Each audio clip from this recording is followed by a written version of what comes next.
Okay, so last time I started or I ended with the priesthood of all believers. I kind of cut it off a little bit short, and one of the things that I wanted to explain to you was that the that was a very important doctrine of the Protestant Reformation or of Protestantism, and at least in terms of what how Luther interpreted interpreted Protestantism. And at that time, I want you to understand that Luther did not mean he was not trying to separate from the Catholic Church. In fact, when he wrote those doctrines down, they were not made public. He didn't put them on YouTube. He didn't print them out and put them around. That was almost something that came later when he openly broke from Rome. And so something that I want you to remember is that this idea of the priesthood of all believers,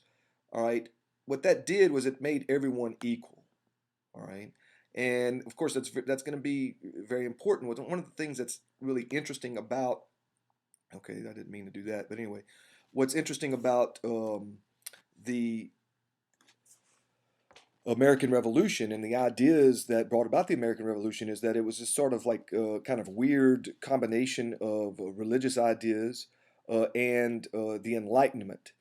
And again, sometimes you get into these debates about whether our Constitution was secular and all of that, and we're going to talk a little bit about that. And just like a lot of arguments that you hear today, it's either this extreme or this extreme, okay? And really, the truth sometimes lies in the middle. I mean, many of the founding fathers were deists, and we'll talk about that later on. But yet, a lot of these ideas, of equality that was kind of part of that Protestant tradition, certainly influenced the culture in the Americas and the American colonies. But we'll get into that much later.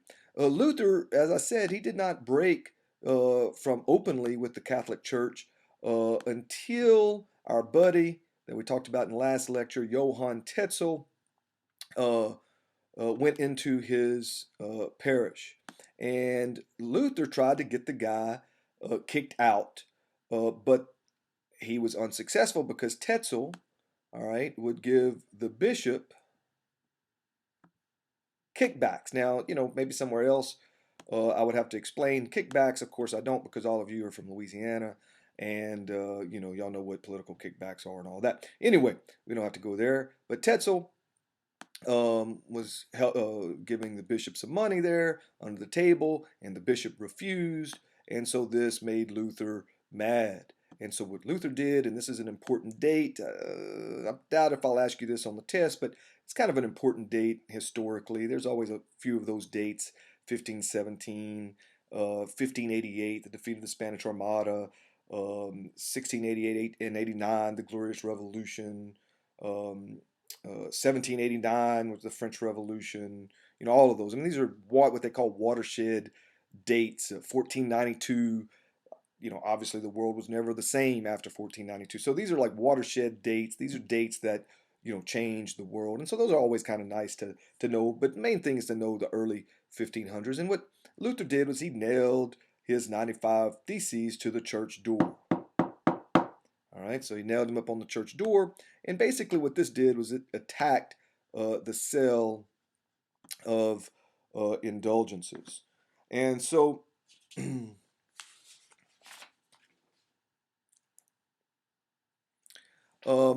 this would not have been a big deal except for the printing press. All right, the printing press.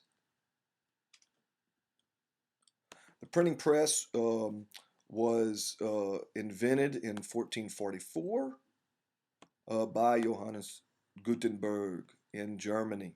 And many people argue all you have to do is put Gutenberg's printing press, Google it in, and you will find, that a lot of people will argue that it was one of the most important, if not the most important invention in the world. I think probably, well, I mean, it's definitely up there because it changed everything. When, we take for granted that when someone has an idea, that it can be propagated out there. And if someone has a good idea, then it can change the way we look at the world. And this is very important. If it hadn't been for the Gutenberg, the 95 Theses would not have had any real impact at all. However, because of the printing press, many people started um, getting a copy of these, and of course, it really criticized the Pope. And back then, you didn't criticize the Pope. All right, I mean that's just you just didn't do that.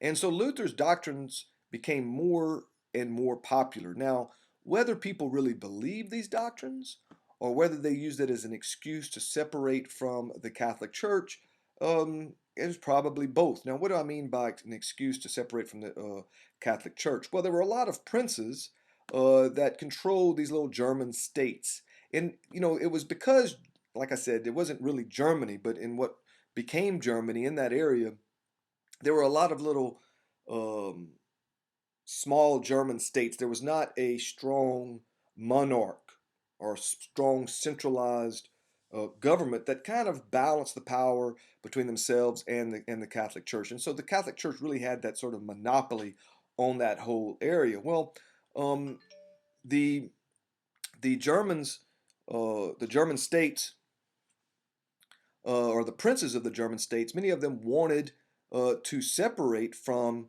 the Catholic Church because the Catholic Church owned and controlled the land. But if they separated, then they could own and control the land. And I mean, this began a process which eventually led to consolidation into Prussia, and then, like I said before, in 1871. All right, after the Franco-Prussian War, all right, um, lasted from 1871 to or 1870 to 71. Sorry about that. Anyway, then Prussia became Germany. Okay, it was during this war that the Germans took control of Alsace and Lorraine, which were provinces of France, which of course made the French want to get back those provinces. They wanted revenge and French revanche, and so that kind of led. That has some repercussions later on when we talk about World War I, which we won't in this particular class, but we do in American History 2020. Well, when these doctrines became more and more popular, the Pope excommunicated Luther. And Luther went to Wartburg Castle, which is in kind of the north western part of what today is Germany, in Saxony, and Prince Frederick hid and protected him there. Luther translated the Bible into German. It was written prior to that, either probably mainly in Latin, but also in Greek. And so he translated the Bible into German. And the vernacular that he spoke, the type of German that he spoke, influenced the language and really became standard German, or had a big influence on what we call standard German. Now, war began among the German states, and it lasted until 1555, in which the German princes could choose between the Catholicism and Lutheranism. And that concludes this little short lecture.